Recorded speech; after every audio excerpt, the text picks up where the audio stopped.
தொடர்ந்து விரிவான செய்திகளை பார்க்கலாம். சாக்கடை ஆறாக மாறிவரும் தாமிரபரணி ஆற்றை பாதுகாக்க கோரி தாமிரபரணி பாதுகாப்பு இயக்கம் சார்பில் ஆர்ப்பாட்டம் நடைபெற்றது. தூத்துக்குடி மாவட்டம் ஏரல் காந்தி சிலை முன்பு நடைபெற்ற ஆர்ப்பாட்டத்தில் தாமிரபரணி ஆற்றில் கழிவுநீர் கலக்கப்படுவதை கண்டித்து முழக்கம் எழுப்பப்பட்டது. அனைத்து தரப்பு மக்களும் இந்த ஆர்ப்பாட்டத்தில் பங்கேற்று தாமிரபரணி நதியை சுத்தமாக மாற்றி தாருங்கள் என்று வலியுறுத்தினர். தாமிரபரணி ஆற்றின் நன்மைகளை கோடிட்டு காட்டி அரசின் கவனத்தை ஈர்த்தனர்.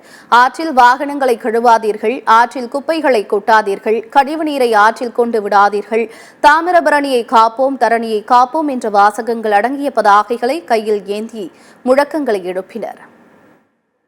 மறுசீரமைப்பதற்காக வனக்கொள்ளை, மணல் கொள்ளை, நீர்கொள்ளை, ஆக்கிரமிப்பு, மாசு ஆகிய ஐம்பெரும் கொடுமையிலிருந்து பொருணை தாயை காத்து அதை பாதுகாப்பதற்காக மறுசீரமைப்பதற்காக இயங்கி வருகிறது.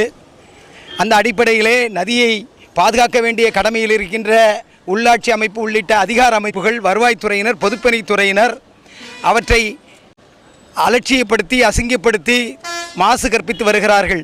எனவே அதை கண்டிக்கும் விதமாக இந்த ஆர்ப்பாட்டத்தினை நடத்தியிருக்கிறோம்.